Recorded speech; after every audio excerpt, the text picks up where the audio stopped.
الحمد للہ رب العالمین والصلاة والسلام علی سید المرسلین وعلی آلہ واصحابہ اجمعین، اما بعد۔ میرے مسلمان بھائیوں اور ساتھیوں، السلام علیکم ورحمۃ اللہ وبرکاتہ۔ مجھے یہ بڑی خوشی ہو رہی ہے کہ میں پاکستان سے باہر یہاں مسلمان بھائیوں سے جو میری زبان سمجھتے ہیں بات چیت کر رہا ہوں۔ پاکستان سے تعلق ہو یا ہندوستان سے تعلق ہو یا بنگلہ دیش سے، بہرحال اردو دان بھائیوں کے ساتھ میرا یہ خطاب ہے۔ میں اپنی ساری گفتگوؤں میں سب سے پہلے دو باتوں کی طرف توجہ دلاتا رہتا ہوں اصل موضوع چھیڑنے سے پہلے، تو یہاں بھی آپ حضرات کے سامنے وہ دو باتیں عرض کر دیتا ہوں۔ پہلی بات یہ ہے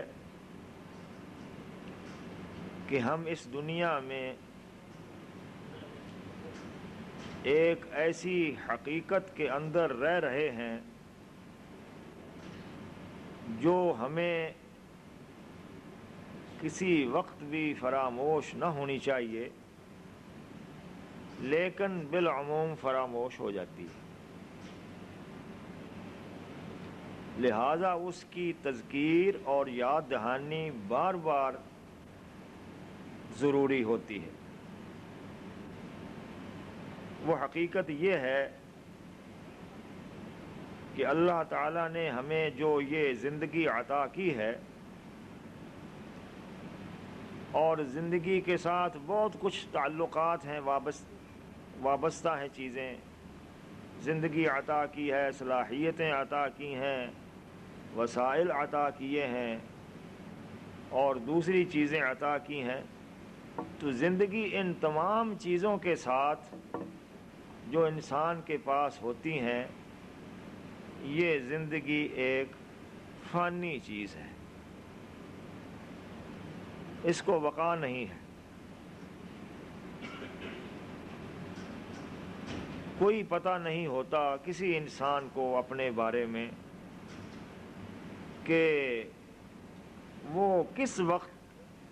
اس حقیقت کا سامنا کرے گا۔ اس میں اللہ تعالیٰ نے عمر کی بھی کوئی قید نہیں رکھی، اپنے علم میں رکھا ہے کہ کسی وقت بھی جو انسان یہاں بھیجا گیا ہے وہ اللہ تعالیٰ اسے بلا سکتا ہے۔ لہذا میرے بھائیوں اور آپ لوگ پہلے ہی اللہ سے تعلق رکھتے ہیں، دین کو سمجھتے ہیں اور اللہ اور اس کے رسول کی اطاعت کا جذبہ رکھتے ہیں، بئی ہمہ میں ایک خیرخواہ ہونے کی حیثیت سے اپنے آپ کو بھی اور آپ کو بھی اس امر کی طرف توجہ دلانا ضروری سمجھتا ہوں کہ ہمیں ہمیشہ اس طرح سے تیار رہنا چاہیے، ہر وقت اور ہر لمحے، بچپن ہو یا جوانی یا بڑھاپا، ہر لمحے اس طرح تیار رہنا چاہیے کہ جس وقت بھی اللہ تعالیٰ کی طرف سے پیغام آئے، ہمیں اس پیغام کو لبیک کہتے ہوئے خوشی حاصل ہو رہی ہو، حسرتوں میں نہ ڈوب جائیں، حسرتوں میں اور افسوس میں کہ اے کاش میں یوں کرتا، میں یوں کرتا، اس میں کہیں ہم نہ ڈوب جائیں۔ جب جائیں اطمینان ہو کہ جو کچھ مہلت تھی ٹھیک پوری کر لی ہے، اب آگے اللہ تعالیٰ کے رحم پر ہیں، تو جاتے ہوئے کچھ اطمینان پاس ہو۔ آپ کے شاعر غالب نے کہا ہے، یک نظر بیش نہیں فرصت ہستی غافل، گرمی بزم ہے ایک رقص شرر ہونے تک۔ یہ بڑی حقیقت ہے زبردست۔ نغمہ ہائے غم کو ہی اے دل غنیمت جانیے، بے صدا ہو جائے گا یہ ساز ہستی ایک دن۔ یہ پہلی میری درخواست تھی، اگر انسان اس بات کو یاد رکھے تو اپنے زندگی کے معاملات میں، زندگی کی آرزوؤں میں بہت حسن پیدا کر سکتا ہے۔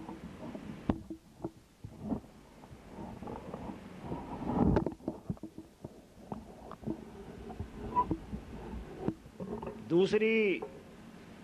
میری گزارش یہ ہے کہ آپ سب تقریباً باہر سے یہاں کچھ وقت کے لیے آئے ہیں، اس لیے کہ ہو سکتا ہے کہ اپنے اپنے وطن میں وہ وسائل پوری طرح مہیا نہ ہوتے ہوں جو زندگی میں ضروری ہوتے ہیں، ان کو بہتر طریقے سے حاصل کرنے کے لیے یہاں آئے۔ اچھی بات ہے، اس میں کوئی عیب نہیں ہے کہ انسان اگر کسی ایک جگہ اپنے لیے راہیں کشادہ نہیں پاتا تو کسی دوسری جگہ جائے۔ اللہ تعالیٰ کی زمین ہے اور اس کے وسائل پھیلے ہوئے ہیں۔ فانتشروا فی الارض وابتغوا من فضل اللہ، زمین میں پھیل جاؤ اور اللہ کا فضل تلاش کرو، اس میں کوئی حرج نہیں ہے، نہ شریعت کے لحاظ سے، نہ قانون کے لحاظ سے، نہ اخلاق کے لحاظ سے، کہ انسان جہاں بھی اس کو بہتر وسائل مہیا ہوتے ہیں، جہاں بھی اس کے حالات اور اس کی روزی کا بہتر انتظام ہوتا ہے، پہنچ گئے۔ لیکن اس پہنچنے کے بعد جو چیز توجہ طلب ہے وہ یہ ہے کہ یہاں کی سرزمین اور یہاں کی فضا آپ کی خدمت کر رہی ہے، آپ کو بہتر رزق دے رہی ہے، اور یہی وجہ ہے کہ یہاں ٹھہرے ہیں آپ۔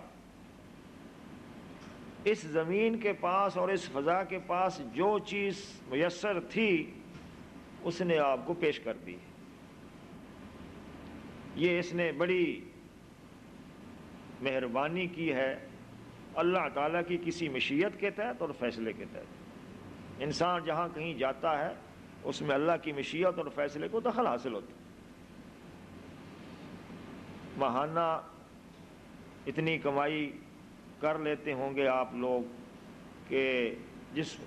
پر اطمینان حاصل ہو کہ اپنا خرچ بھی نکلا ہے اور پیچھے اپنے اہل و عیال کے لیے بھی کچھ بچ جائے۔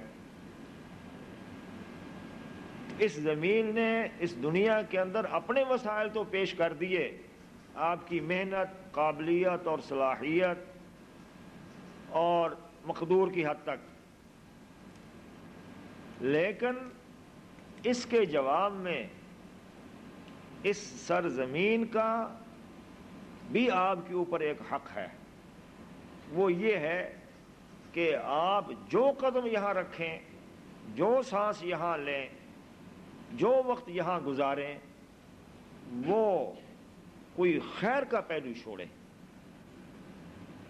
وہ کوئی خیر کا پہلو چھوڑے۔ کیوں؟ اس لیے کہ قیامت کے روز جتنی بھی اللہ تعالیٰ ہر انسان کے بارے میں گواہ فراہم کرے گا وہ کئی قسموں کے ہیں۔ پہلی قسم تو انسان کی گواہ خود اس کے اپنے اعضاء اور جوارے ہیں، یہ ہاتھ اور پاؤں ہمارے گواہ ہیں۔ یہ قرآن کے اندر آتا ہے کہ یہ گواہی دیں گے ہم کیا کرتے رہے۔ ان سے بڑھ کر اور عینی گواہ کیا ہوگا؟ یہ تو عینی گواہ ہے، عینی گواہ نہیں بلکہ عملی گواہ، یعنی خود کام کرتے رہے جو ہم ان سے لیتے رہے۔ اور اس کے علاوہ ہمارے اعمال کا جو ریکارڈ تیار ہو رہا ہے فرشتوں کے ذریعے سے، وہ بھی ایک زبردست دستاویز ہوگی جو وہاں رکھ دی جائے گی۔ جیسے یہ حضرات ایک فلم لے لیتے ہیں اور اس کو دیکھ کر پوری چیز سمجھ میں آ جاتی، وہ ریکارڈ ہے۔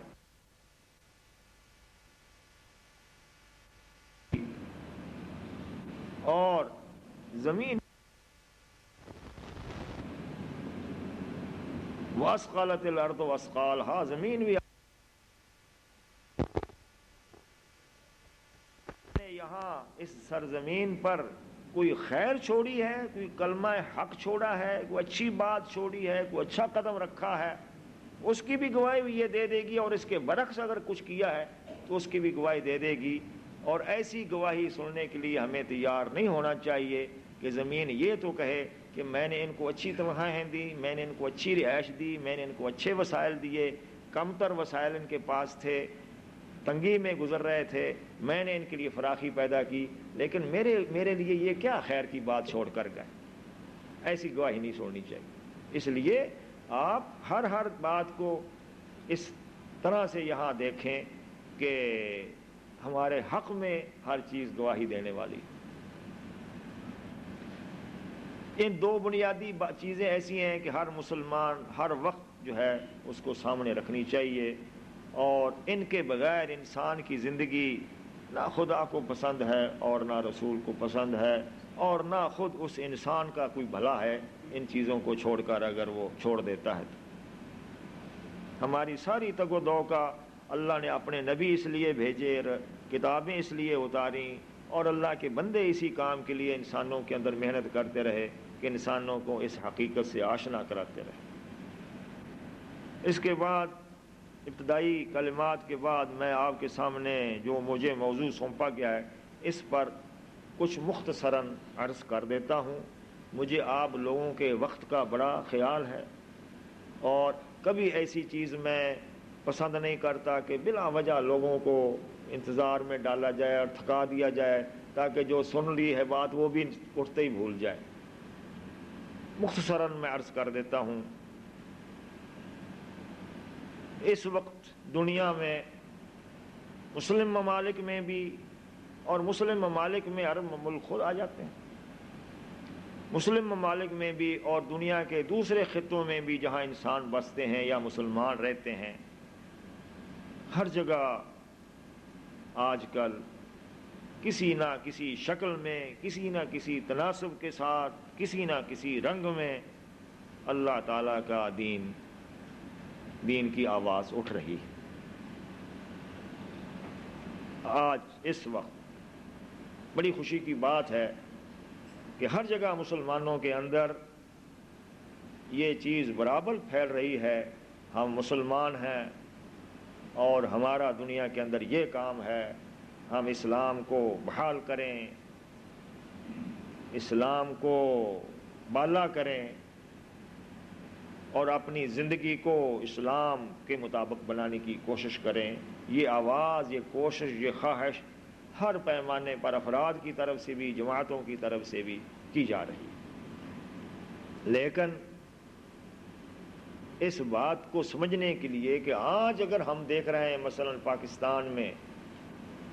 ایک بڑی اچھی مضبوط آواز اٹھی ہوئی ہے، اسلام کی شریعت نافذ کرو۔ بنگلہ دیش میں بڑی جدوجہد ہو رہی ہے، اور جان لڑا کر لوگ جو ہیں وہ بنگلہ دیش کو اسلامی حیثیت دینے کے لیے اور بنگالی قوم کو اسلام کے راستے پر ڈالنے کے لیے کوشش کر رہے ہیں۔ حتیٰ کہ ہندوستان میں جہاں مسلمان ایک بہت بڑی اکثریت کے تحت ہیں، وہاں بھی نہ صرف اپنے وجود کو وہ قائم رکھے ہوئے ہیں تمام قربانیوں اور تکالیف کے باوجود، اور تمام خون ریزیوں اور فسادات کے باوجود، نہ صرف یہ کہ اپنے وجود کو باقی رکھے ہوئے ہیں بلکہ اور زیادہ پھیلنے کی اور اللہ تعالیٰ کے دین کو دوسروں تک پہنچانے کی بھی ہر ذریعے سے کوشش کر رہے ہیں، ہر قربانی اس کے لیے دے رہے ہیں۔ اور مصر اور ترکی اور ملائیشیا اور دوسرے عرب ممالک وغیرہ بھی آج بڑی بدلی ہوئی صورت نظر آتی ہے ہمیں۔ اسلام آج ہمیں اس طرح سے نہیں نظر آتا کہ کوئی بالکل یتیم سی کوئی چیز ہے، بلکہ ایک ابھرتی ہوئی چیز نظر آتی ہے۔ لیکن یہ کیسے ہو گئی؟ یہ آج یکایک یہ صورت پیدا ہو گئی ہے، یہ بات نہیں ہے۔ اس کام کے لیے ہمارے سامنے ہی نصف صدی اس بات کو ہو گئی ہے کہ اللہ کے کچھ بندوں نے اٹھ کر، مسلمان جب سو رہے تھے، پسماندہ تھے، دین سے دور ہو رہے تھے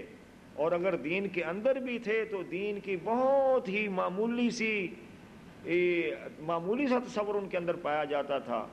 ان حالات میں اللہ تعالیٰ کے کچھ بندے اٹھے، انہوں نے جد و جہد کر کے جگا کر مسلمانوں کے راستے پر ڈالے۔ ہم جب کبھی بھی اپنی ان تحریکوں کا اور اپنے ان باتوں کا ذکر کرتے ہیں اور خوش ہوتے ہیں کہ یہ کچھ ہو رہا ہے، ہمیں یاد آ جاتی ہے وہ بات کہ یہ سارے کا سارا سہرا ان لوگوں کے ساتھ بنتا ہے جو ایک ایک فرد اٹھے تھے، ایک ایک فرد اٹھے تھے اور اس طریقے سے جمع کرتے گئے، مصیبتیں اور مشکلات کا سامنا کرتے گئے، بالآخر اللہ تعالیٰ نے ان کے کام کو برکت دی اور قافلے بنتے گئے۔ انہوں نے جو کام کیا، سب سے بڑا کام ان کا یہ تھا کہ اس صدی کے شروع ہی کی بات ہے، یہ پہلی چوتھائی کی بات ہے یہ، کہ مسلمان سامراجی طاقتوں کے غلام تھے، سیاسی طور پر محکوم تھے اور علمی طور پر پسماندہ تھے، معاشی طور پر بھی آزاد نہیں تھے، کمزور بھی تھے اور آزاد بھی نہیں تھے معاشی زندگی میں۔ اس طرح سے سب سے بڑی جو چیز ان کے اندر پیدا ہو چکی تھی وہ یہ تھی کہ خود اپنے دین کی، جس دین نے ان کو دنیا کے اندر کسی زمانے میں طاقتور بھی بنایا تھا، آزاد بھی بنایا تھا، عروج بخشا تھا، تہذیب کا مالک بنایا تھا، دنیا کا امام بنا دیا تھا، اس دین کے صحیح تصور سے محروم ہو گئے تھے۔ بس یہ سمجھ لیا تھا کچھ لوگوں نے اور عام لوگوں نے بھی کہ نماز ادا کریں، مسجد بنا دیں، یتیم خانہ کھول دیں، کچھ خیراتی کام کر دیں، بہبود کی کچھ تھوڑے بہت کوئی منصوبے نافذ کر دیں تو ہمارا دین پورا ہو گیا، اللہ تعالیٰ کی کتاب قرآن کے حکام بھی پورے ہو گئے اور نبی کریم صلی اللہ علیہ وسلم سے بھی ہمارا تعلق قائم رہا۔ یہ بات نہیں تھی، یہ دین کا یہ تصور اتنا محدود نہیں تھا۔ لیکن میں آپ کو بتاتا ہوں کہ مسلمانوں کے اندر، تمام ممالک کے اندر اس طرح کی چیز پیدا ہوئی تھی، اور عثمانی خلافت کے خاتمے کے بعد تو پھر لادینیت نے، مغربی تہذیب نے اور دوسرے قومیتوں نے اور فیشنوں نے اور بہت ساری چیزوں نے تو یلغار کر دی تھی، اور یوں معلوم ہوتا تھا کہ اب یہ قوم کبھی نہیں اٹھ سکے گی۔ تہذیب مغرب کا اتنا جادو سر پر سوار ہو چکا تھا۔ اس وقت ان اللہ کے بندوں نے سب سے پہلا جو کام کیا ہے، اور اس کے وہ ہمارے لیے بڑے شکریہ کے مستحق ہیں، انہوں نے مسلمانوں کو دین کا صحیح تصور بتایا، اور یہ بتایا تم دین سمجھتے ہو کہ چند ایک کتابوں کے اندر ہے اور مسجدوں کے اندر، مسجد اللہ کا گھر ہے، دین کا ایک بڑا حصہ ہے، اور بھی دوسرے کام دین کا ایک حصہ ہے، لیکن دین کا بنیادی تصور یہ ہے کہ یہ ساری زندگی کے نظام کا نام ہے۔ تمہاری تہذیب اس کے مطابق ہو، تمہارا تمدن اس کے مطابق ہو، تمہارا معاشی نظام اس کے مطابق ہو، تمہارے سیاسی ادارے اس کے مطابق ہوں، دنیا میں عدل اور انصاف کو قائم کرو، دنیا کے اندر ظلم کو ختم کرو اور انسانوں کو جوڑو اور ان کو غیر اللہ کی غلامی سے نکال کر اور طاغوت کی حکمرانی سے نکال کر اللہ تعالیٰ کے سامنے جھکاؤ، اور اس طریقے سے پوری یہ انسانیت جو ہے اپنے ہاتھوں اپنی زندگی کا کوئی نظام بنانے کی بجائے خدا اور اس کے دیے ہوئے رسول کے نظام کی اطاعت کرے۔ یہ اتنا زبردست تصور تھا، اس کو کہتے ہیں اسلام کا انقلابی تصور۔ اس وقت تو یہ بات نرالی سمجھی گئی، لیکن اب اس تصور نے اس قدر اپنے آپ میں قوت حاصل کر لی ہے، اتنا اللہ کے فضل سے پھیل گیا ہے کہ اس کے نتیجے میں آج مسلمان بھی اور غیر مسلم بھی چند ایک افراد کو چھوڑ کر یہ بات سمجھ چکے ہیں کہ اس کا نام ہے اسلام۔ اسلام کا مطلب یہ ہے کہ یہ وہ نظام ہے جو اپنی ایک تہذیب رکھتا ہے اور موجودہ تہذیب کے خلاف ہے۔ اپنا معاشی نظام رکھتا ہے جس میں عدل و انصاف ہے، مساوات ہے، حقوق کا خیال ہے، اعتدال اور توازن ہے، اور اس معاشی نظام کے خلاف ہے جو سود کے اوپر اور سٹے کے اوپر اور ٹھگی کے اوپر اور لوٹ کھسوٹ کے اوپر چلتا ہے۔ اسلام پنجگانہ نمازی کا نام نہیں ہے، بلکہ اسلام اس بات کا بھی نام ہے کہ اپنی قوم کے پسماندہ طبقات کو، اپنی قوم کے گرے ہوئے لوگوں کو اور اپنی قوم کے پیچھے رہ جانے والے انسانوں کو اٹھاؤ اور ان کے اندر بھی وہی انسانیت کا جذبہ پیدا کرو، اور ان کے اندر بھی وہی خود اعتمادی، اور ان کے اندر وہ بھی پیدا کرو کہ جو تمہارے اندر پیدا ہے اور جو اللہ اور اس کا رسول چاہتے۔ یہ ایک بڑا زبردست انقلابی پیغام ہے، اعلیٰ قسم کے انسان تیار کرنا، ایسا انسان جس کی گردن ایک خدا کے سامنے جھکنے کے بعد کسی کے سامنے نہ جھکے، کسی شخص کے سامنے، کسی گروہ کے سامنے، کسی خاندان کے سامنے، کسی نظام کے سامنے، کسی نظریے کے سامنے نہ جھکتی اس کی گردن۔ اور یہی توحید کا پیغام ہے۔ یہ تصور اجاگر کیا، اس تصور اجاگر ہونے کے بعد تو اس کی خاصیت یہ ہے کہ انسانوں کو بالکل مٹی سے کیمیا بنا دیتا ہے، مٹی سے کیمیا بنا دیتا ہے، لوہے سے کندن بنا دیتا ہے۔ یہ اس کی خاصیت ہے۔ انسان کو معلوم ہوتا ہے کہ سمجھنے لگتا ہے کہ اتنی کائنات جو میرے سامنے بکھری ہوئی ہے، اس کو اللہ تعالیٰ نے میرے لیے پیدا کیا ہے، مجھے استعمال کرنی چاہیے، اور مجھے اس طرح سے اس کو استعمال کرنا چاہیے جس طریقے سے میرے خدا نے مجھے حکم دیا ہے۔ تو اس طریقے سے پہلے یہ بات انہوں نے کی ہے، اور اس کا نتیجہ اس کی وجہ یہ ہے کہ نتیجہ یہ نکلا ہے کہ آج تمام جگہ اللہ کے فضل و کرم سے اس انقلابی تصور کے ساتھ تحریکیں بھی اٹھی ہوئی ہیں، جماعتیں منظم ہیں، نوجوان نکلے ہوئے ہیں، اور مختلف ادارے مختلف حیثیتوں سے کام کر رہے ہیں۔ دشمن بھی ہے، ابھی بہت ساری خرابیاں بھی موجود ہیں، لیکن یہ کشمکش کا دور ہے، خیر و شر اور برے اور بھلے کے اندر جنگ جاری رہتی ہے۔ ایسا تو کبھی نہیں ہوگا کہ ایک دم سارا خیری دنیا میں پھیل جائے، کشمکش تو رہے گی۔ خیر کا خوب ہونا اس تبھی ہوگا جب اس شر کے مقابلے میں وہ اپنی جان دکھائے گا۔ یہ پہلی چیز انہوں نے پیدا کی۔ دوسری چیز انہوں نے جو ہمیں سکھائی، اور وہ ایسا توحید کا درس ہے، وہ اسلامی تحریکوں کا ایک خاص سبجیکٹ ہے، وہ ایک خاص نقطہ ہے۔ اس نقطے کو کچھ دماغ ابھی تک قبول کرنے کے لیے تیار نہیں ہے، لیکن وہ چند ایک دماغ ہیں۔ وہ نقطہ یہ ہے کہ اسلام، یہ تو سمجھ میں آ گیا کہ انسانی زندگی کا نظام ہے پورا، لیکن اسلام چاہتا ہے کہ اس دنیا کے اندر مسلمان، اللہ کے ماننے والے لوگ اپنی انفرادی حیثیت میں بھی اور قومی حیثیت میں بھی، پوری کی پوری قوم بھی مسلمانوں کی، پورے طبقات کے ساتھ، اور انفرادی طور پر بھی پوری کی پوری ملت اسلامیہ اگر وہ خدا کو ماننے والی ہے تو خدا کے پیغام توحید کا یہ تقاضا ہے کہ اسے خدا کی حاکمیت قائم کرنی چاہیے۔ سورنٹی آف گاڈ، خدا کی حاکمیت قائم کرنی چاہیے، یعنی تمام قوانین سازی، تمام چیزیں، تمام زندگی کے ادارے اور نظامات جتنے بھی ہیں، اس پر اللہ تعالیٰ کو حاکم اعلیٰ تسلیم کیا جائے۔ اس بات نے ایسی جنگ چھیڑ رکھی ہے، اس لفظ سے جتنے بھی دوسرے شیطانی نظریات اور گروہ اور ادارے ہیں، وہ سمجھتے ہیں کہ یہ ایک ایسی چیز ہے کہ یہ اس کی زد ہمارے اوپر پڑ رہی ہے، شیطان لرز رہا ہے۔ حاکمیت خدا کا مطلب یہ ہے کہ ہم اس اپنی زندگی میں جس طریقے سے ہم سمجھتے ہیں کہ اللہ تعالیٰ نے ہوا پیدا کی ہے اور وہ اس کے قانون کے تحت چل رہی ہے، جس طریقے سے سورج اور روشنی اس کے قانون کے تحت چل رہی ہے، جس طریقے سے خود ہمارا جسم اس کے قانون کے تحت چل رہا ہے، اس میں وہ کوئی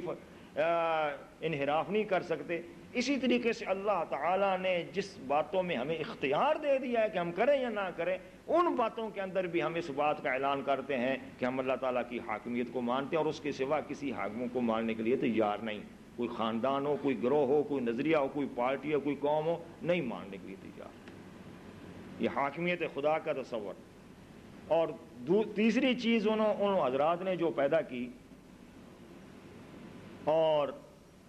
وہ بڑھ گئی ہے، اب لے ایسی ہے کہ اب وہ بڑھ رہی، وہ ہے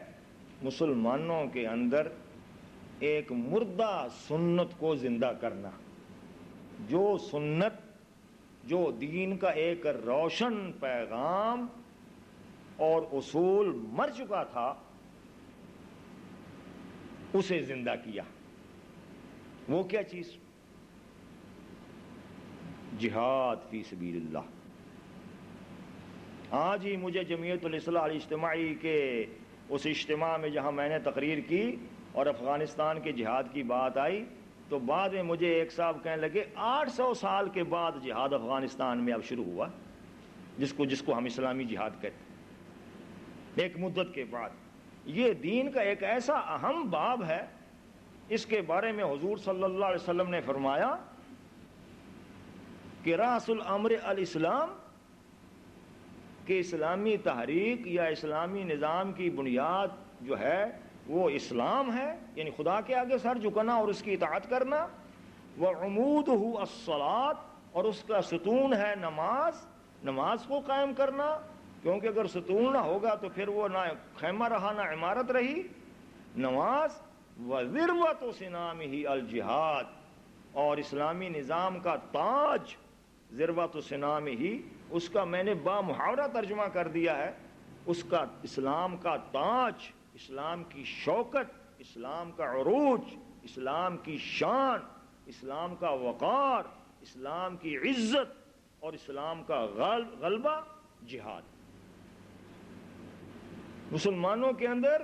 جہاد تھا، خود نبی کریم صلی اللہ علیہ وسلم نے اس کا آغاز فرمایا. نہ صرف آغاز فرمایا بلکہ خود جاتے رہے، اپنی ساری مصروفیتوں کے باوجود صدر ہونے کی حیثیت سے اور رسول ہونے کی حیثیت سے مدینہ منورہ میں نہیں بیٹھے رہتے تھے کہ میں نے دستے بنا دیے جا کر جہاد کریں. نہیں، خود جاتے رہے، خود قیادت کرتے رہے، خود سمجھاتے رہے، لڑتے بھی رہے، دعائیں بھی مانگتے رہے، سکھاتے بھی رہے. اور آپ کے بعد آپ کے خلفائے راشدین نے اس کو بڑی طاقت کے ساتھ اور ہمت کے ساتھ اور حالات کو اچھی طرح سامنا کرنے کے ساتھ اس کو جاری رکھا، اور اللہ تعالیٰ نے اس میں برکت عطا کی کہ یہ دین پھیلتا گیا. انسان ظلم و ستم اور کفر و شرک کا جو شکار تھے وہ اس سے نکلتے گئے اور اسلام کے دین رحمت میں اور نظام عدل کے اندر بھاگ بھاگ کر آتے رہے. بڑی بڑی طاقتیں ناکام ہو گئیں. طاقتور رومی طاقتور تھے، فارسی طاقتور تھے، بڑے بڑے مال و دولت کے مالک تھے، لیکن ان کے پاس اسلام جیسا عدل و انصاف نہیں تھا. اور انسانوں کو چاہیے یہ ایسا پرامن، ایسا امن و امان اور اس عدل و انصاف سے بھرا ہوا نظام وہ اسلام کے اندر تھا، تو اس لیے آتے رہے. اس کے بعد بھی کام یہ ہوتا رہا، اس کے بعد بھی یہ کام ہوتا رہا، جہاد جاری رہا.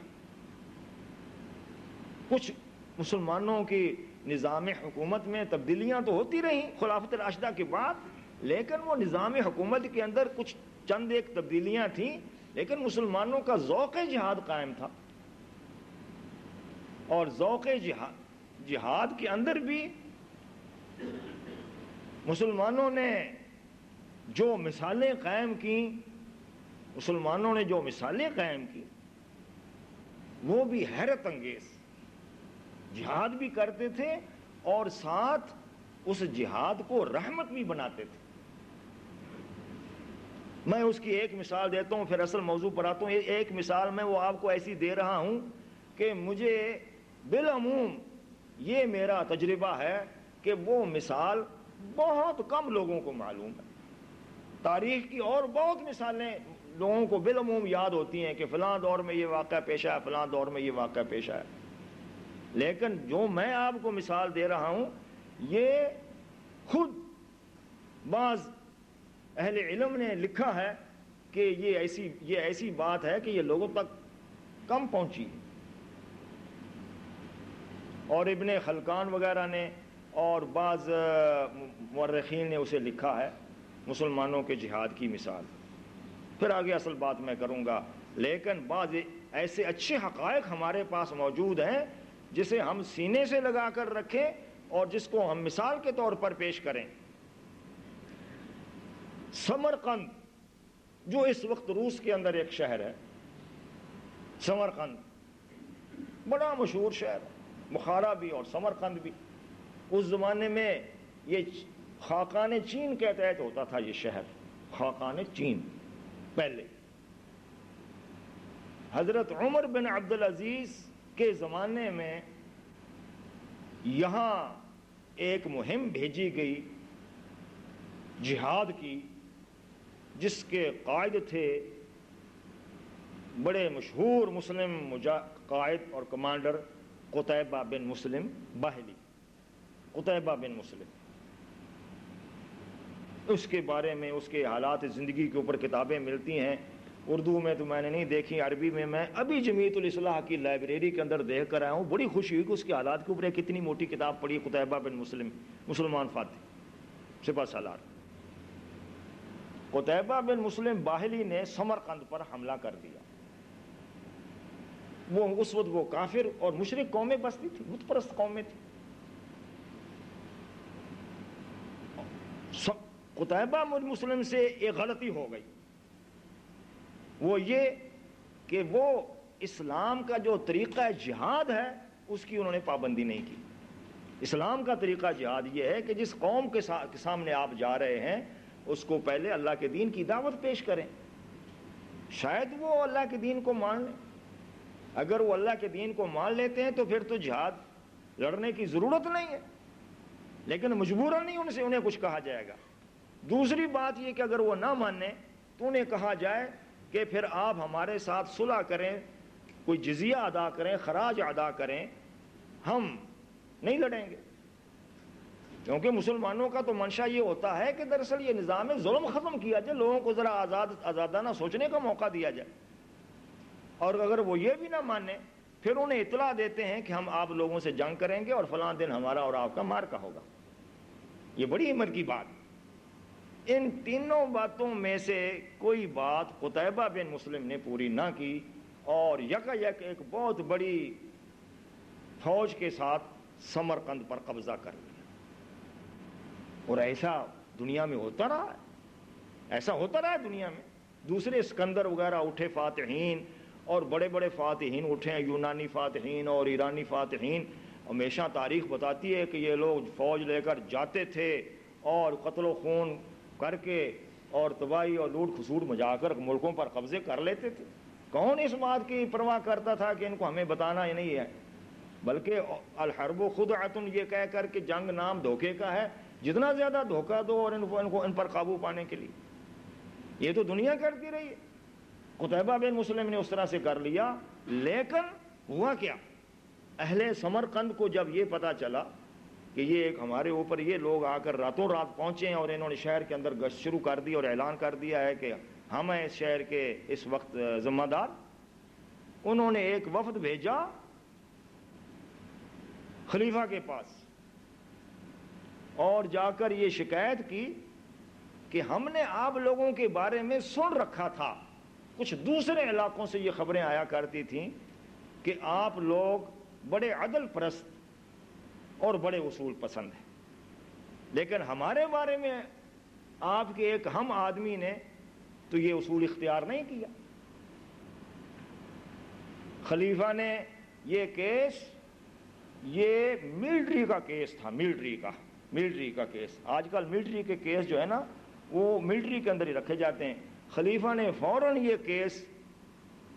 اپنی ایک قاضی کھلی عدالت جو بغداد کا قاضی تھا اس کے پاس بھیج دیا، بغداد کے قاضی کے پاس، قاضی جمیع ان کا نام ہے۔ قاضی نے قتیبہ کو بلایا، صرف وہ آئے،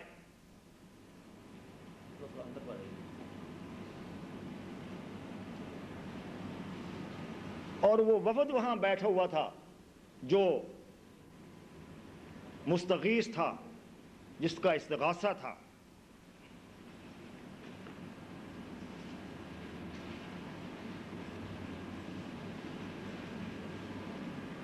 دونوں کو اپنی عدالت میں بٹھایا، ایک قاضی جج، اور کیس معمولی نہیں ہے، کیس ایک ایسا ہے کہ جو ملت کے لیے ایک اس کو خوبی کہنا چاہیے کہ ایک بڑا اہم مشرقی علاقے کا شہر اس زمانے میں جو سمرقند اتنا بڑا مشہور شہر تھا اور اس کے پوری سلطنت اس کے تحت تھی، اس کو قابو کر لیا مسلمانوں۔ قاضی نے دونوں کی بیانات سننے کے بعد بغیر کسی تاخیر کے یہ فیصلہ دے دیا کہ قتیبہ بن مسلم کمانڈر ہوگا، لیکن اس وقت یہ مجرم ہے اور اس کو سزا دینی چاہیے، اور نمبر 2 یہ کہ فوراً مسلمان فوجیں سمرقند خالی کر کے واپس آئیں، اور پھر نئے سرے سے اگر وہ چاہتی ہیں اس طرح ایڈوانس کرنا، اسلام کے اصول قائم کریں۔ ہم اسلام کے اصول نہیں پامال ہونے دیں گے اس سلسلے میں۔ ملٹری کا کیس ایک سول جج نے، یہ ہمارے قاضیوں کی جرت تھی،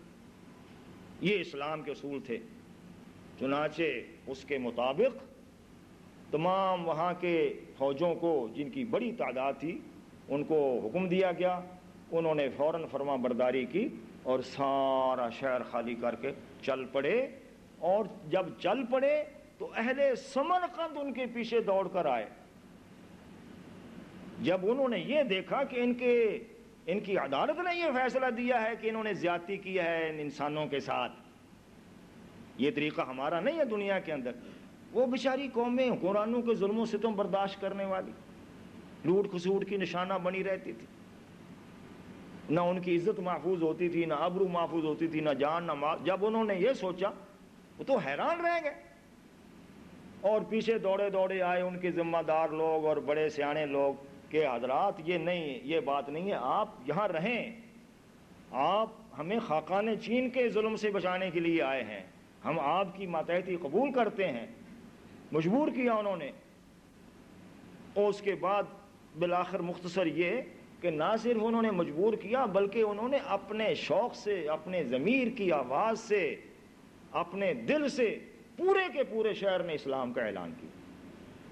پورے کا پورا سمرقند مسلمان ہو گیا۔ فوجیں چلی گئی باہر ہیں لیکن وہ مسلمان ہو چکے۔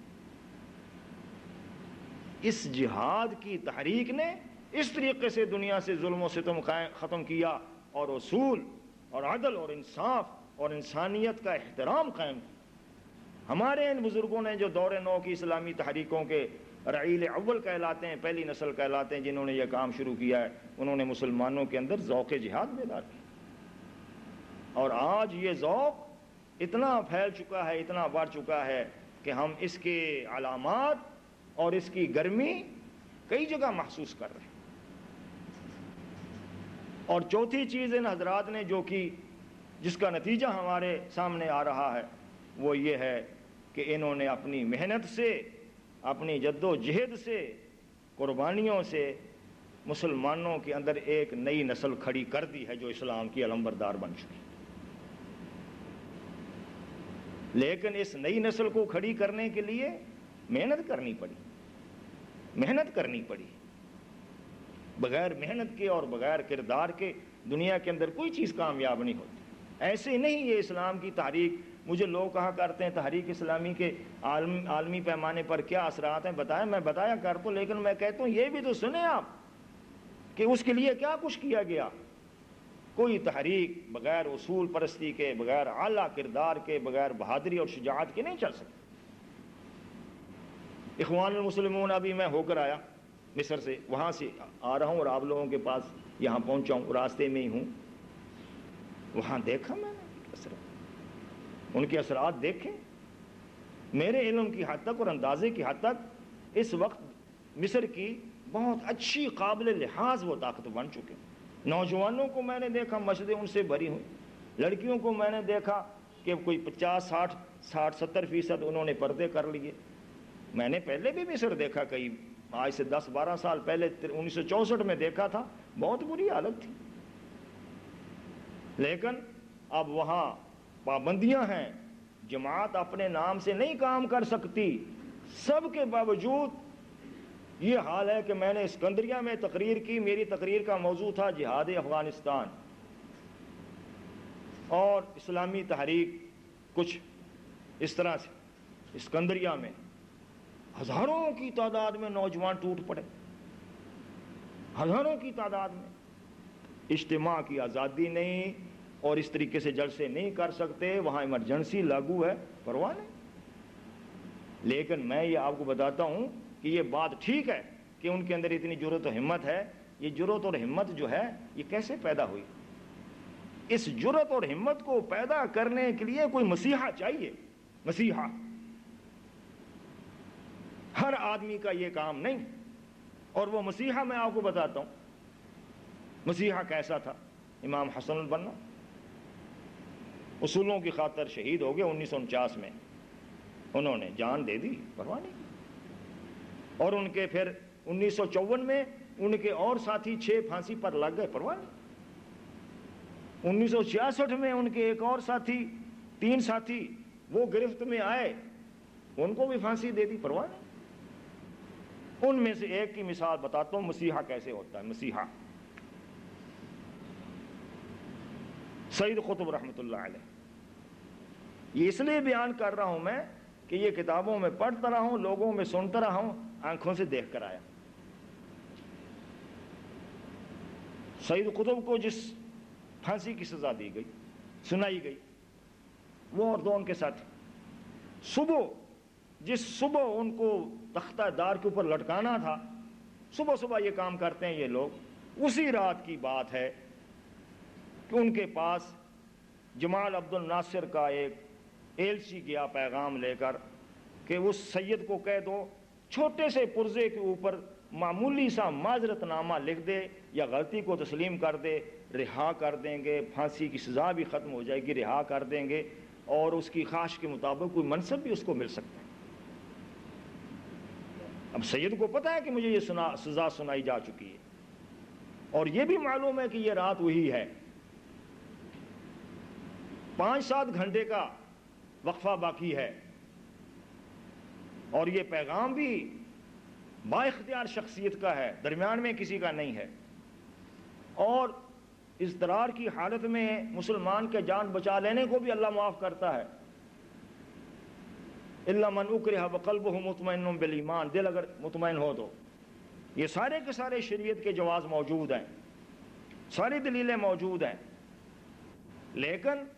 اس نے آدھے گھنٹے تک وہ تقریر کی، سمجھاتا رہا سید کو، سید اس سے مصر کا بھلا ہوگا، مصر میں تم اور زیادہ بہتر طریقے سے کام کر سکو گے، اچھے صاحب علم ہو، تفسیر اچھی لکھی ہے تم نے، فی ظلال القرآن کے نام سے کتابیں تمہاری اچھی ہیں، بہت کچھ وہ سمجھانے کی کوشش کرتا رہا۔ ہو سکتا ہے وہ خیر خواہ ہو سکتا ہے وہ اس بات کو دوسرے کی صاحب کی طرف سے کہہ رہا ہو۔ تو سید کے ایک شاگرد ہیں، انہوں نے پھر بعد میں جو کتاب لکھی، میں وہ جملہ رکھتا ہوں آپ کے سامنے، کیا جواب تھا میں بتاتا ہوں۔ اس طرح کے یہ لوگ مسیحا تھے۔ آج اگر کوئی چیز پائی جاتی ہے تو یوں نہیں اٹھ کھڑی ہوئی، اللہ کی سنت کے مطابق اٹھی ہے، جیسے جو اللہ کا طریقہ۔ سید نے کہا میرے بھائی آپ کی بات میں نے سن لی، میری یہ انگلی جو 5 وقت اللہ کی دربار میں شہادت دیا کرتی ہے اور کہتی ہے اشہد اللہ الہ الا اللہ واشہد ان محمد عبدہ ورسولہ، 5 مرتبہ اللہ کے حضور یہ میری انگلی اس کی وحدانیت کی شہادت دیتی ہے، اس کی الوہیت کی شہادت دیتی ہے۔ یہ میری انگلی اب کسی باطل کے سامنے کوئی معذرت لکھنے کے لیے تیار نہیں۔ یہ جذبات کی بات نہیں ہے، یہ اس نے سوچ کر، یہ اتنا کوئی شاعری نہیں کی انہوں نے، اس لیے کہ اس فیصلے کا انہوں نے نتیجہ 5-6 گھنٹے کے بعد بھگت لیا، پھانسی پر لٹک گئے، توکل علی اللہ۔ یہ چیز جو ہے، اس طرح کا کردار وہ تھے اور ان کے ساتھ 2 اور تھے۔ اس طرح کے کردار نے دراصل وہاں کی نئی نسل کے اندر ایک ایسا جذبہ بھڑکا دیا ہے، ان کے خون کے اندر ایک ایسی طاقت پیدا کر دی ہے، ان کے عزائم کے اندر ایک ایسی صلابت پیدا کر دی ہے کہ وہ کسی بھی حالات کو، کسی طرح کی چیز کو ہیچ سکتے۔ پہلے سید کی فی ظلال القرآن کاغذوں کے اوپر چھپی ہوئی پھیلتی تھی، اور آج سید جو ہے خود چلتا پھرتا نظر آتا ہے اپنی کتاب کے اندر۔ گلی کوچوں میں سید قطب حسن البنا، سید قطب حسن البنا، نوجوان ہر گھر جو ہے وہ سید قطب ہے، اور ہر گلی سید قطب۔ اس کردار کے ساتھ اگر کوئی طاقت، کوئی نوجوان، کوئی خواہش مند رکھنے والا، کوئی گروہ، کوئی جماعت، کوئی تنظیم، کوئی دعوت دین کے علمبردار اگر اس طرح کا کردار ساتھ لے کر نہیں آئیں گے تو اس کا کوئی نتیجہ برآمد نہیں ہوگا، اس کا کوئی اثر نہیں نکلتا۔ تقریریں دنیا بہت سنتی رہتی، ہمیشہ دنیا پیاسی ہے کردار کی، عمل کی، نمونے کی، اپنی بات جو کہی گئی ہے اس کے مطابق اس کی جھلک دیکھنے کی۔ تو میں یہ عرض کر رہا ہوں کہ ان حضرات نے یہ نئی نسل تیار کی ہے اور اس کو پروان چڑھایا۔ ترکی کے اندر بھی یہی حال ہے۔ ترکی کے اندر تو ایک ایسا زمانہ تھا جب مصطفیٰ کمال پاشا نے اسلام کے اوپر اتنی ضرب لگائی کہ لرز اٹھتا ہے انسان سن کر۔ 1924 میں اس نے ایک اقدام شروع کیا اور 1933 میں آ کر اس نے مکمل کر دیا۔ مسجدیں بند ہو جائیں، عربی زبان ممنوع قرار دے دی گئی، قرآن کریم کی تعلیم ممنوع قرار دے دی گئی، علماء کچھ ختم ہو گئے، کچھ علماء قتل کر دیے گئے، کچھ در بدر ہو گئے، اور اس طریقے سے ایسا وہاں ظلم و ستم کا دور چھایا۔ عربوں کی دشمنی میں اسلام کے اوپر ضرب لگائی۔ عربوں سے دشمنی تھی تو عربوں سے بدلہ لیتے۔ یہ کوئی دین عربوں کا، دین انسانوں کا، عرب بھی، غیر عرب بھی، عجم بھی، اور افریقی بھی، اور ایشیائی بھی، اور یورپی بھی، اور سارے اللہ کا دین ہے۔ لیکن اس نے اسلام کے اوپر ضرب لگائی اور ضبط کاری ضرب لگائی، اور اس کے خلیفہ نے عصمت انہوں نے اس کام کو جاری رکھا۔ بڑا ترک ملت نے وہ تاریخ دور دیکھا، زبردست، باہر خبریں بھی کم پہنچتی رہیں کیا کچھ ہو رہا ہے۔ ہم لوگ ان لیڈروں کو بڑی داد دیتے رہے کہ وہ بڑے غازی نکلے اور بڑا یہ کیا، چونکہ انہوں نے شروع میں یقیناً بڑا لڑائی لڑی تھی اور بہت زبردست ترکی کو بچانے کے لیے کارنامے سر انجام دیے تھے، لیکن آزادی کو قائم کرنے کے بعد فوراً اس راستے سے ہٹ گئے، منحرف ہو گئے، اور اس کے بعد اسلام کے اوپر وار کرنا شروع کر دی۔ ایسی ترک گزری بات، لیکن اس کے بعد بھی ترک ملت جو ہے اس نے اسلام کو اس ظلم و ستم کے باوجود بھی اپنے سینے سے نہیں نکالا۔ اور بدیع الزمان نورسی مرحوم تو ان کی تو داستانیں سن سن کر آدمی حیران رہ جاتا ہے کہ کس طریقے سے وہ کوئی کتاب نہیں اسلامی لکھی جا سکتی تھی۔ انہوں نے ایک طریقہ یہ کیا کہ وہ اپنے ہاتھ سے کاغذ کے اوپر کوئی چیز لکھتے تھے، چھپ تو سکتی نہیں تھی، کوئی ایک رسالہ تیار کرتے تھے، وہ اپنے شاگردوں کو دیتے تھے، ہر شاگرد اس کا 10 کاپیاں تیار کرتا تھا، اس طریقے سے سینکڑوں کاپیاں تیار کر کے چپ کے لوگوں کے ہاتھوں میں دیتے تھے، تاکہ اتنی جو الحاد کی رو چل پڑی ہے، مغربیت کی رو چل پڑی ہے، اور اس طریقے سے یہ جو فتنہ پیدا ہو گیا ہے، اس کا کچھ نہ کچھ تو جواب ہونا چاہیے۔ بیچارے کو جیلوں میں ڈالا گیا تو زندگی تو جیلوں میں اس کے گزری، داڑھی اس کی نوچی گئی اور کیا کچھ نہیں کیا گیا، لیکن اور مسلمانوں کا یہ حال۔ ہم ترکی میں گئے، وہاں ایک خاتون نے ہماری دعوت کی، بوڑھی خاتون، اور دعوت اس طرح کی کہ ایک مسجد میں میں اور چودھری رحمت اللہ صاحب نے نماز پڑھی، تو مسجد کی نماز پڑھنے کے بعد مسجد کے امام سے ہم نے ہاتھ ملایا، اس کا نام علی تھا، تو وہ ہمیں دیکھتے ہی اس نے، ابھی پہنچے ہی تھے ہم انقرہ میں، سامان ہوٹل میں رکھا تھا اور ساتھ والی مسجد میں گئے تھے اور سوچ رہے تھے کہ کچھ پتے وتے ملیں، یہ 1971-72 کی بات ہے، کچھ پتے ملیں تو ہم کوئی آگے اپنے تعلقات قائم کریں، تو وہ اس نے دیکھا پاکستانی گلے سے لگا لی، کہنے لگے آج تو میرے ہاں ہی تم نے کھانا کھانا ہے۔ ہم چلے گئے، شام کو پہنچے تھے، مغرب کی نماز ہی ہمیں گھر میں لے گیا،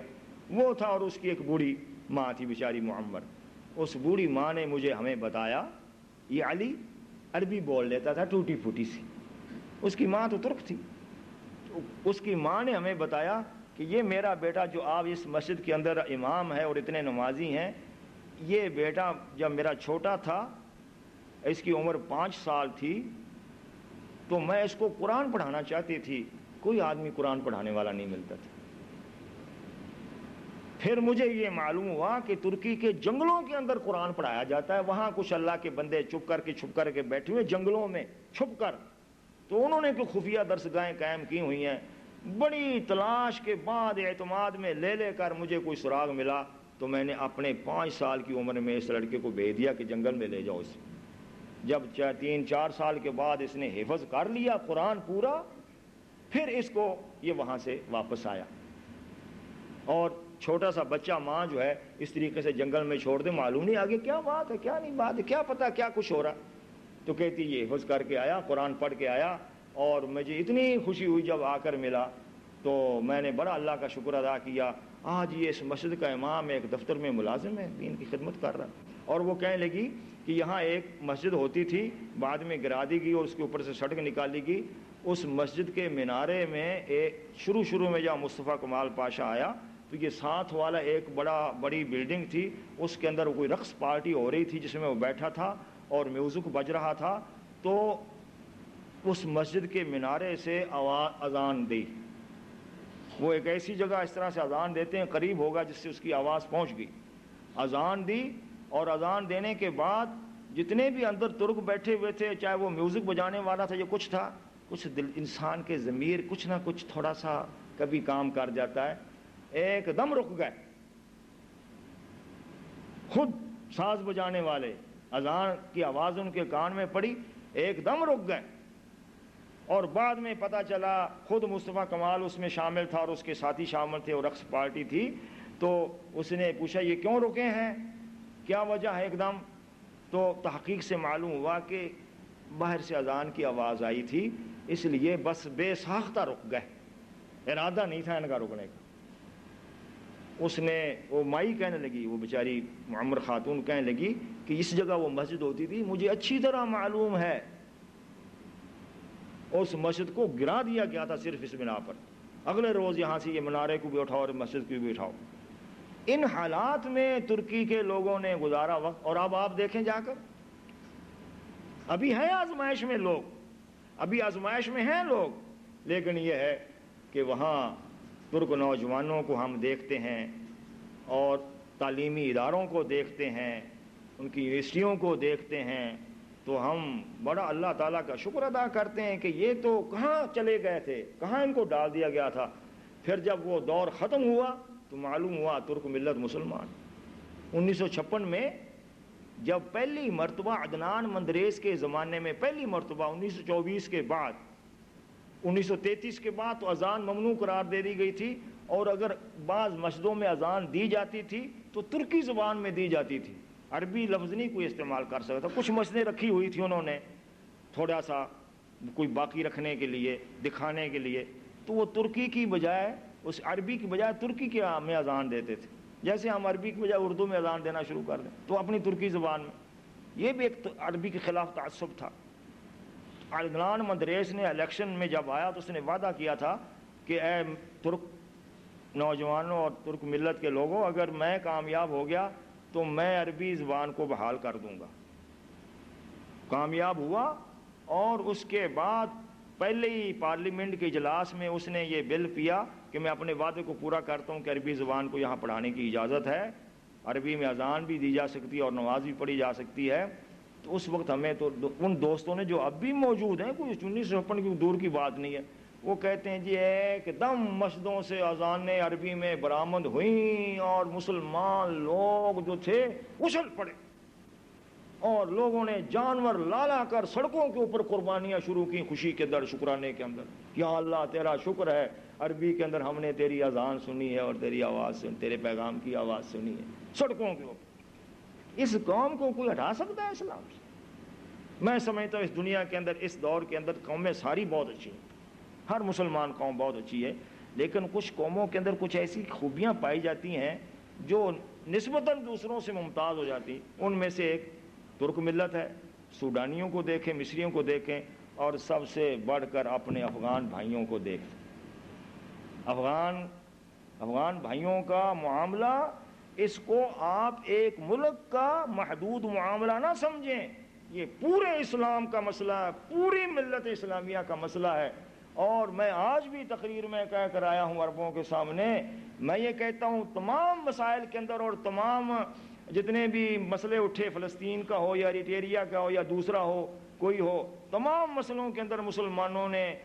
رسوائی دکھائی ہے، مسلمانوں نے پسپائی دکھائی ہے، گر گئے مسلمان. لیکن افغانیوں نے اس مسئلے کو جناب اس طریقے سے لیا ہے کہ دنیا کے اندر مسلمانوں کا سر بلند کر دیا.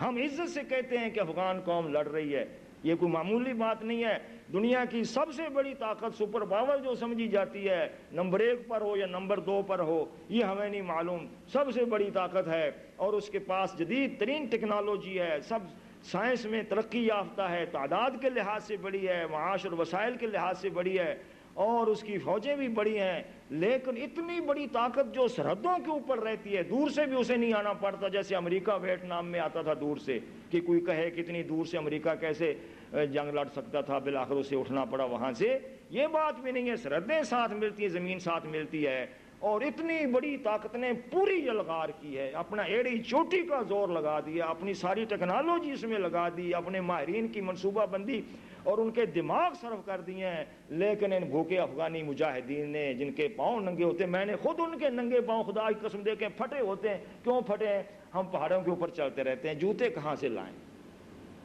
ان ننگے ہاتھ نوجوانوں نے چھوٹے چھوٹے اسلحہ کے ساتھ، لیکن ایمان کی طاقت کے ساتھ اور اللہ تعالیٰ کے اعتماد کے ساتھ اور تکبیر کے نعروں کے ساتھ اس طاقت کے چھکے چھڑا دیے. یہ ایسا زبردست کارنامہ اس دور میں سر انجام دیا جا رہا ہے کہ اگر مسلمانوں کے پاس نیوز میڈیا ہوتا اور مسلمانوں کے پاس اپنے ذرائع ابلاغ ہوتے آزادانہ، تو اس چیز کو دنیا کے اندر پیش اس نقطہ نظر سے کرتے کہ یہ اسلام کی برکت ہے، کہ ایمان کی برکت ہے، کہ اسلحہ اور وسائل مادی کی کمزوری کے باوجود بھی اللہ تعالیٰ جو ہے ایک بڑی طاقت کے مقابلے میں مسلمانوں کی مدد فرماتا ہے. اور یہ اللہ کی مدد، ورنہ ان کا حال عجیب و غریب حال ہے. آپ سمجھتے ہیں کہ کوئی فوج بن کر لڑ رہے ہیں، وہ فوج کہاں سے بنے؟ ان کے پاس کپڑے نہیں ہوتے، ایک جوڑا مل گیا، اس جوڑے کو لیے پھرتے ہیں. گلبدین حکمت یار سے کسی نے پوچھا، میرے سامنے یہ بات ہوئی، جو ایک مجاہد لیڈر ہے، اس کے پاس ایک جرمنی کا صحابی آیا. بڑے صحابی آتے رہتے ہیں، وہ مشاور بھرا رہتا ہے ایسے صحابیوں سے. اور جرمنی سے آیا اور اس نے آ کر گلبدین سے مجھے انٹرویو لینا ہے. ہم پاس بیٹھے ہوئے تھے، میٹنگ ہو رہی تھی، درمیان میں وقفہ ہوا تو جی آیا انٹرویو. تو وہ گلبدین سے کہنے لگا آپ کب تک لڑیں گے؟ وہ جرمن صحافی کہنے لگا آپ کب تک لڑیں گے؟ اب دیکھیے مجاہد کا جواب. اس نے، گلبدین نے یہ جواب دیا، یہ روس سے پوچھئے وہ کب تک لڑے گا.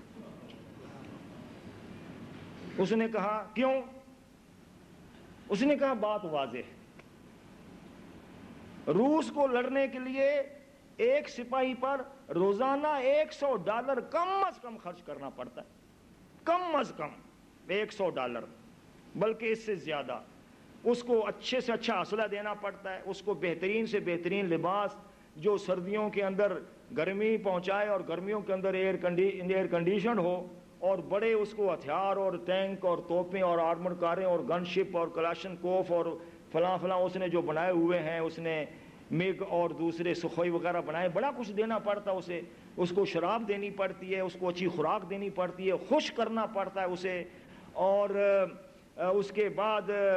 جنس کی اس کی تسکین کرنی پڑتی ہے. اور اگر ان میں سے کوئی ایک سپاہی مر جاتا ہے تو پیچھے گھر والوں کو پھر بڑا مطمئن کرنا پڑتا ہے. سب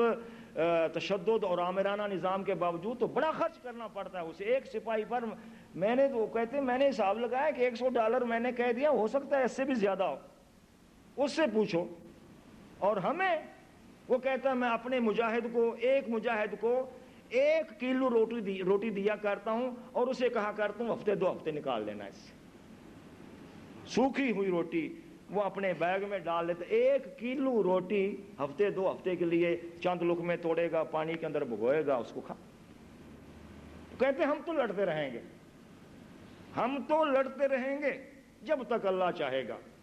ہمیں کوئی تکلیف نہیں ہے. ہم ختم ہو جاتے ہیں تو اللہ تعالی ہمیں شہادت کا درجہ دیتا ہے، اور اگر جیتے رہتے ہیں تو لڑتے رہیں گے۔ یہ وہ قوم ہے، اور اللہ تعالیٰ کی مدد اس کے اوپر آ رہی ہے، اور اسی کی وجہ سے اب روس اس وقت پریشان ہے۔ آپ خود دانش مند آدمی ہیں، سوچنے والے آدمی ہیں، ذرا اتنا سے سوچ لیں کہ آخر روس سیاسی حل کیوں چاہتا ہے؟ اگر معاملہ ٹھیک ہوتا، افغانستان کے اوپر اس کا مکمل قبضہ ہوتا، تو وہ یہ بات ہی نہ دنیا میں چھیڑتا۔ سیاسی حل کے لیے مارا مارا پھرتا ہے، جتنے بھی اس کے کیمپ کے لوگ شامل ہیں ان کو اور امریکہ کے جوڑ توڑ کرتا ہے، مذاکرات کرو مذاکرات کرو۔ لیکن ایک طرف غرور بھی ہے اور اپنی ناک بھی بچانا چاہتا ہے، اور اندر سے اس کو ایک مصیبت بھی پڑی ہوئی۔ مصیبت میں آپ کو بتاتا ہوں اس کو جو اصل مصیبت ہے، اصل اس کو مصیبت یہ نہیں ہے کہ اس کا اسلحہ برباد ہو رہا ہے، اس کی مالیات کو ضرب لگ رہی ہے، یا افغانستان کی وادیوں کے اندر اسلحہ کی جنگ تو دیکھنے میں ہو رہی ہے، اصل جنگ جو ہے وہ اسلام اور کمیونزم، اسلام اور کفر کے درمیان ہے، اور اس جنگ میں اسلام نے بار بار ثابت کر دیا ہے کہ میں کفر کے اوپر غالب آنے والا ہوں، اور یہ اسلام کا پیغام اور یہ اثرات خود روس کے اندر اتنی تیزی سے پھیل رہے ہیں کہ روس کے لیے وہ ہے پریشانی۔ ظاہر بات ہے اتنے روسی آتے ہیں جو اس وقت تو 2.5 لاکھ تک پہنچ چکے ہوں گے، اور آتے ہیں اور جاتے ہیں اور مرتے ہیں، اور ان کی لاشیں جو ہیں روزانہ ان کی لاشیں جو ہیں، ڈیڈ باڈیاں جو ہیں وہ تابوتوں میں ڈال کر وہ وہاں بھیجتے ہیں روس میں، اپنے اپنے شہروں میں۔ وہ ایک ہمارے نوجوان نے ایک روسی افسر کی ایک ڈائری کسی مارکے کے اندر اس کی ملی، جو اس کا ترجمہ روسی سے انگریزی میں کیا گیا اور اردو میں کیا گیا ترجمہ، وہ ہمارے پاس محفوظ ہے اصل اس کے ہاتھ کے لکھے ہوئے۔ تو وہ اپنی بیگم کو لکھتا ہے کہ بڑا ملنے کا خواہش مند ہوں، دل چاہتا ہے بچوں کو بھی دیکھوں، بہت سے میرے ساتھی واپس جا رہے ہیں، لیکن واپس جو ہے وہ گاڑیوں پر نہیں جاتے، تابوتوں کے اندر جاتے ہیں، گاڑیوں میں نہیں جاتے، تابوتوں میں جاتے ہیں، اور شاید میں بھی کسی تابوت ہی میں واپس آؤں۔ یہ اس کے تاثرات لکھتا رہا اپنے ڈائری میں لکھتا رہا۔ تو میں یہ کہتا ہوں کہ اسلام اپنی برتری ثابت کر رہا ہے۔ ایک روسی قیدی کو دیکھا میں نے، ایک روسی قیدی کو، بھائیو ہم وہاں رہتے ہیں پاکستان میں، اور جتنا یہ مسئلہ افغانستان کا اتنا یہ پاکستان کا بن چکا ہے۔ میں تو عالم اسلام کا تو ہے، لیکن یہ کہ براہ راست یہ پاکستان کا مسئلہ، ہم اس مسئلے سے غافل نہیں رہ سکتے۔ ہم نے ان کے مہاجرین کی جو ہم سے بس آتا ہے خدمت ہوتی ہے، کچھ لوگ ہمیں پاکستان کے اندر سے کچھ فنڈز دے دیتے ہیں، کوئی بعض سے ہمارے مسلمان لوگ فنڈز دے دیتے ہیں مہاجرین کو، غذا اور ان کو کھانے پینے کی چیزیں اور لباس جو کچھ دے سکتے ہیں تھوڑا بہت۔ ان کے لیے ہم نے 4 ہسپتال قائم کر رہے ہیں، ان کے اندر ان کے مجاہدین کے زخمیوں کا علاج کرتے ہیں، جہاں کنویں نہیں ان کو کھود کر پانی نکال کے دیتے ہیں، اور اس طریقے سے ملک کے اندر بھی ہم لوگوں کو اس بات پر توجہ دلاتے رہے ہیں کہ اس جہاد کے ساتھ رہنا چاہیے، اس کے حامی بن کر رہنا چاہیے۔ تو ہم گئے ایک مرتبہ، میں نے کہا میں روسی کسی قیدی کو دیکھنا چاہتا ہوں، تو مجھے مجاہدین کا لیڈر جو ہے وہ لے کر گیا، کہنے لگا کہ میں آپ کو ایک ایسے روسی افسر کے پاس لے کر جاتا ہوں جو فارسی سمجھتا ہے، ورنہ مشکل پیش آتی ہے نا۔ تو میں فارسی بول لیتا ہوں، کام چل جاتا ہے۔ مجھے لے گئے، وہ کسی جگہ جو پاکستان میں نہیں ہے کسی اور جگہ ان کو رکھتے ہیں وہ۔ میں نے اس سے دیکھا اس کو بڑا تنو مند یوں بیل ایسے کھا کر بالکل بنا ہوا تھا، اور دیکھتے ہی معلوم ہوتا تھا کہ کوئی یہ گورباچوف کا بھائی معلوم ہوتا ہے۔ میں نے اسے کہا ذلیل تم شکست کیسے کھا گئے، تم شکست کیسے کھا گئے یہ مجھے بتاؤ۔ اس کے مقابلے اس نے جواب یہ دیا کہ اور تو مجھے کوئی نہیں، مسکرا کر کہنے لگا میں سچی بات کر دیتا ہوں، اور تو کوئی مجھے نہیں معلوم، لیکن میں نے اپنے کہانی سناتا ہوں کہ ہم جس کمپنی کے ساتھ آ رہے تھے، ہم بڑی تعداد میں تھے، پہاڑوں کے اندر سے گزر رہے تھے، اور اس کے بعد ہم نے سمجھا یہ پہاڑ خالی ہیں، یا ہماری کوشش کے باوجود بھی ہمیں کچھ پتہ نہ چلا۔ جب ہم درمیان میں آ گئے تو چاروں طرف سے کوئی آگے اور پیچھے سے ادھر ادھر سے فائر شروع ہو گئے۔ تو ہمارا خیال یہ تھا کہ بہت بڑی کوئی فوج ہے، اور حوصلے تو ان لوگوں کے ایسے ہیں، حقیقت یہ میں آپ کو بتا دیتا ہوں میرے بھائیوں، مسلمان بھائیوں، خدا کی قسم روسی فوجی،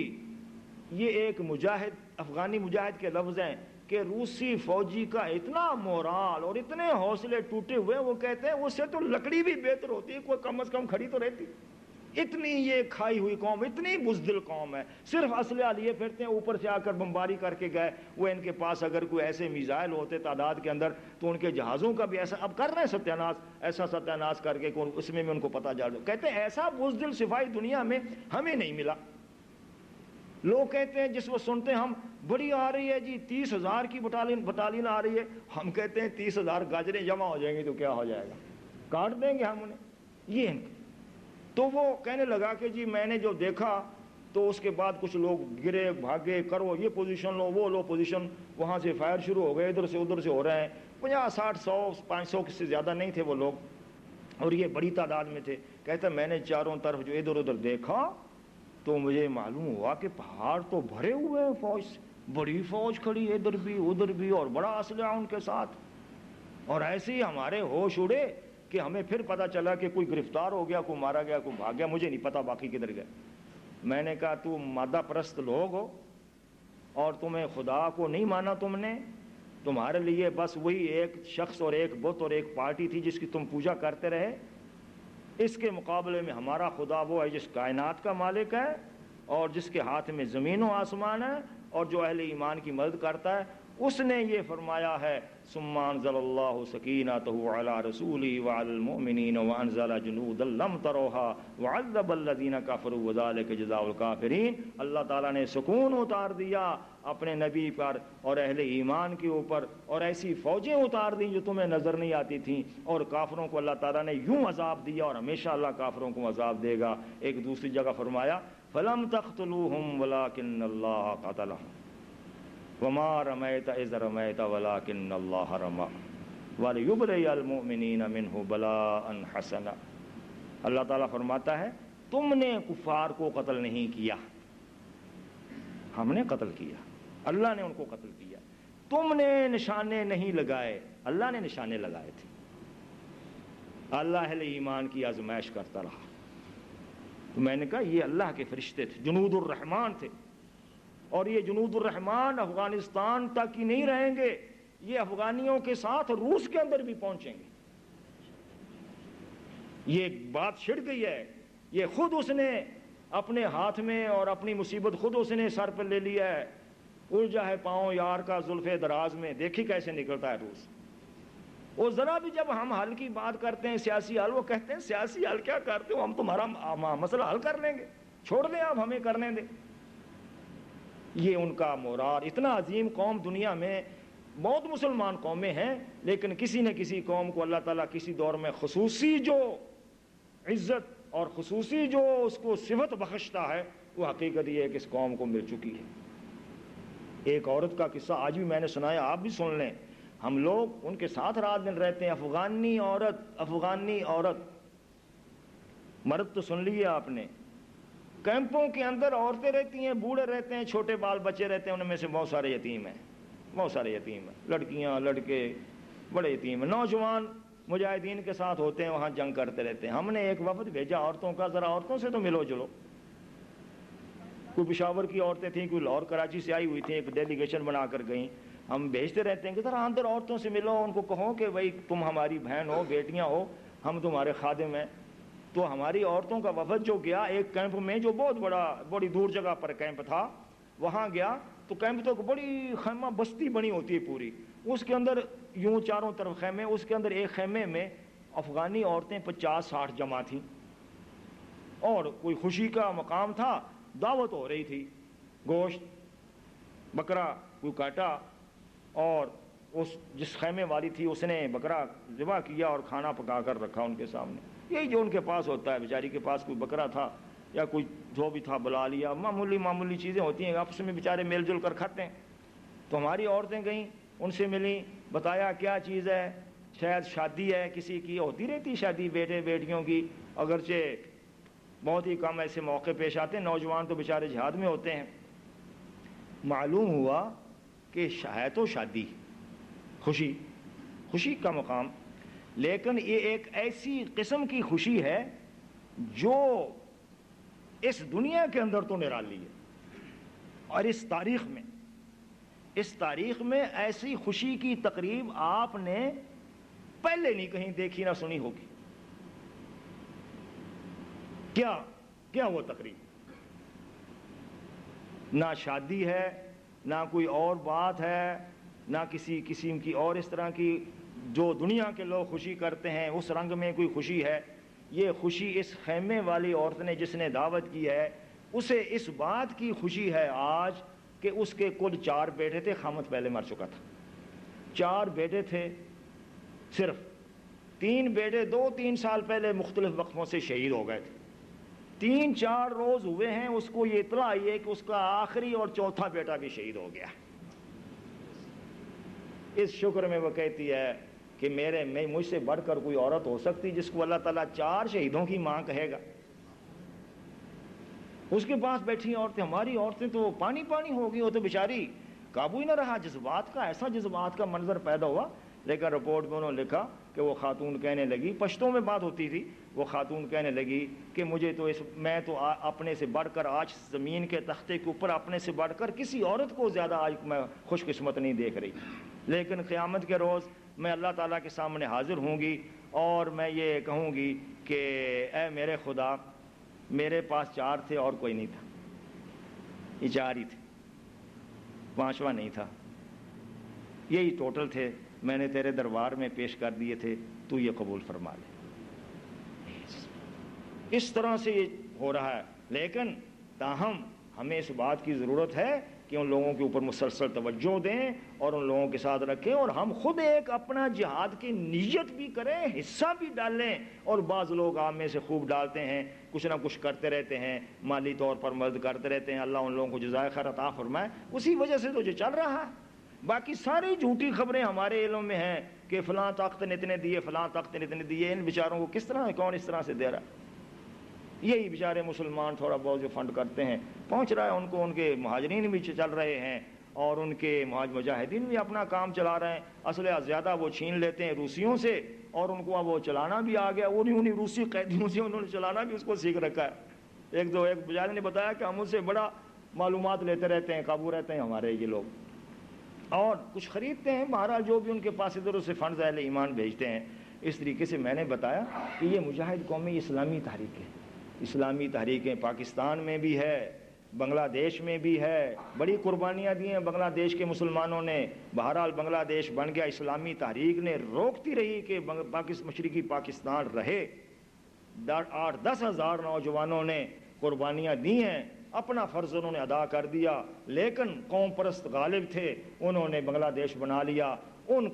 8-10 ہزار قربانیاں جنہوں نے دی ہیں ان کی آپ نے داستانیں پڑھنی ہوں تو دبئی میں آپ کو ایک کتاب ملے گی، ابو ظبی میں دیکھ کے آؤں، البدر، اس کو پڑھ لیں، اردو میں لکھی ہوئی کتاب، کس طریقے سے لیکن قربانی اللہ کے راستے میں انہوں نے دی اور بہت ظلم و ستم کا شکار رہے۔ آج اللہ کے فضل سے پھر اٹھے ہوئے ہیں،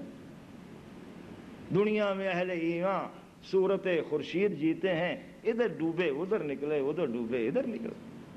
ہم تو نکلتے ہی رہیں گے، جدھر موقع ملے گا ادھر سے نہیں ادھر سے نکلتے رہیں گے۔ اور پاکستان کے اندر بھی ہم اسی طرح کی ایک جنگ لڑ رہے ہیں، پاکستان کو ہم صحیح معنوں میں اسلام کی ریاست اس دور میں بنانا چاہتے ہیں اور بنا کر رہیں گے اللہ کی مدد سے، کیونکہ ہم اللہ کے اوپر پختہ ایمان رکھتے ہیں اور اس کی توفیق اور اس کی مہربانی کی بدولت ہم یہ کہتے ہیں کہ ہم بہت کمزور تھے، آج ہمارے اللہ کے فضل سے ہماری تحریک بڑی مضبوط ہے، منظم ہے، اور ہر علاقے کے اندر ہمارے اثرات ہیں، ہر فیلڈ کے اندر، ہر گروپ کے اندر اور ہر جگہ میں، چاہے مزدور ہوں، کسان ہوں، استاد ہوں، ٹیچر ہوں، شاگرد ہوں، عورتیں ہوں، مرد ہوں، پڑھے لکھے لوگ ہوں، دیہاتی لوگ ہوں، ہم اپنے حد تک اخلاص کے ساتھ، جس چیز کے اندر ہماری کمزوری ہے کہ ہمارے اندر اخلاص نہ ہو، تو اخلاص کے ساتھ ہم لگے ہوئے ہیں اور اللہ تعالی ہمیں اس کام میں مضبوط کرے۔ اور ہم نے اسمبلی کے اندر یہ مسئلہ اٹھا رکھا ہے کہ اسلامی شریعت نافذ کرو، وہ وعدے پورے کرو۔ بل پچھلے اجلاس سیشن کے اندر وہ بل پیش کیا، تمام اسمبلی نے بال اتفاق یہ طے کر دیا کہ اصولی طور پر اسمبلی جو ہے وہ یہ بات تسلیم کرتی ہے کہ پاکستان کے اندر اسلامی شریعت ہی قانون ہوگا اور عدالتیں اسلام کے مطابق چلیں گی، لیکن اس قرارداد کو اگلے سیشن میں لایا جائے۔ چنانچہ اگلے سیشن کا اب انتظار ہے جس میں یہ قرارداد آئے گی۔ صرف باتوں اور تقریروں سے یہ کام نہیں چلے گا، اس کے لیے جدوجہد بھی کرنی پڑے گی۔